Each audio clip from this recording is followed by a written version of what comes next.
Books, TV specials, podcasts are debating the question, who represents modern conservatives? Well, good thing the American Conservative magazine has dedicated itself to covering and discussing aspects of conservative ideology and news over the last couple of years. And now, in a very new special edition of their magazine, they are taking that knowledge to address the larger question, what is American conservatism?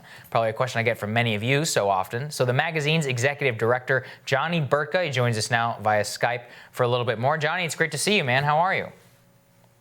Great to see you, Sagar. Thanks so much for having me on. Absolutely. So tell us a little bit about this new issue. It's kind of like a seminal thing. You've got essays from all over kind of the conservative spectrum and more. Tell us a little bit about what's in the issue and what are some of the big takeaways that you're finding? Yeah, absolutely. So back in 1964, Sagar, just a little conservative movement history, there was a book published called What is Conservatism? And the impetus behind it was really the editors of National Review were trying to put together disparate factions on the right into a compelling right-of-center consensus that could win at the ballot box. And it took a while, but in 1981, they got their president. And today, we find ourselves in a similar but slightly different situation. Today, we had Trump win the election in 2016 with a whole new ideology compared to what the Republican Party of Mitt Romney and Paul Ryan stood for. But there really wasn't the intellectual infrastructure that could explain what was going on in American politics, particularly on the right. So 3 years into the Trump administration, 3.5 years, there's been continual feuding on the right between libertarians, between nationalists, people who say, the new conservative vision can fit within the old bounds of the American Constitution, and other people who are more provocative, saying that the Constitution is obsolete and that the right needs to think about wielding power with the administrative state. So there's a lot of fierce debates going on at the right.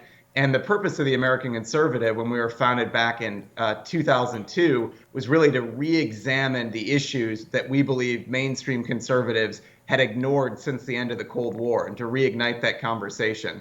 So this issue of the magazine lays out a spectrum of views, hashing out the great debates that are happening in the conservative world today. Yeah, and Johnny, just put your political hat on. How do you think things are trending? If people ask me all the time, what's it going to look like after Trump? And I say, I honestly have no idea. I think there's two ways that it could go. It could go towards Joe Biden. If Joe Biden wins the presidency, I totally see a world where everybody and the GOP establishment would love this. You go right back to 2012, stop everything Biden wants to do, talk about the deficit, have some Benghazi-like thing everybody raises a ton of money off of, but nothing actually gets done, and all of that. And you don't really stand for or believe in anything. I could also see, kind of the populist wing of the party, nationalist people like us, who are ascendant and make a much more anti-neoliberal critique of the Biden administration. But there's not a lot of money or infrastructure behind that. So how do you think things are going to play out?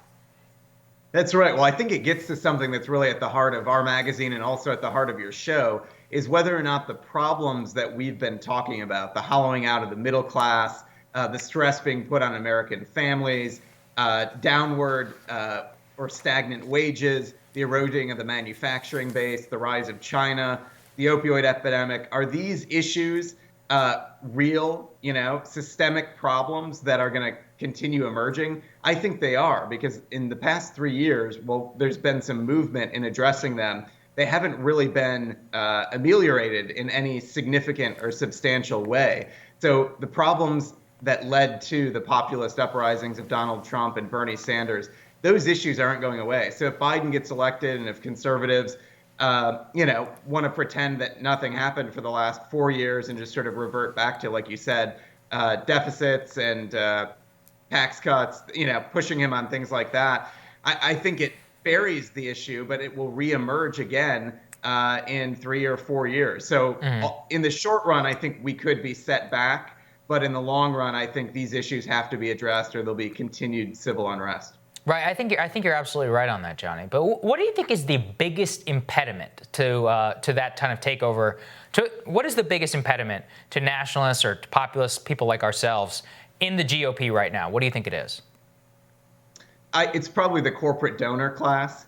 I think by and large, and you're seeing this with a lot of these the issues around the Heritage Foundation right now and their donor base and whether or not they're living up to the new direction that conservatism is headed.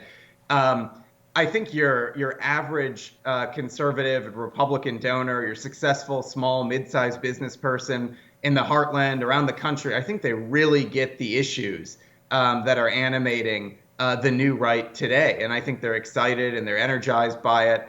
They watch Tucker Carlson in the evenings and they believe what he's telling them about the hollowing of the middle class and the rise of China.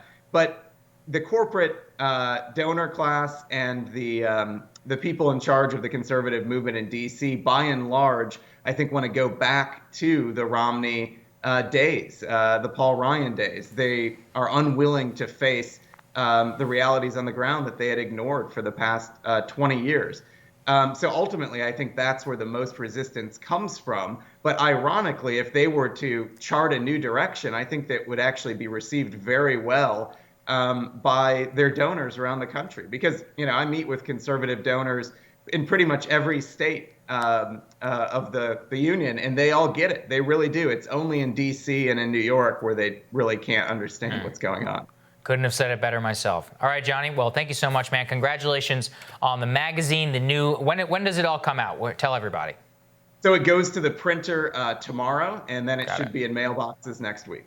There we go. So there we go. It'll be on the American Conservative website as well. Johnny, appreciate, man. We miss you having you here in the studio, but as soon as we can, we will. Thanks for joining us. Thanks, Sagar. Yep. All right, we'll have more Rising for you right after this.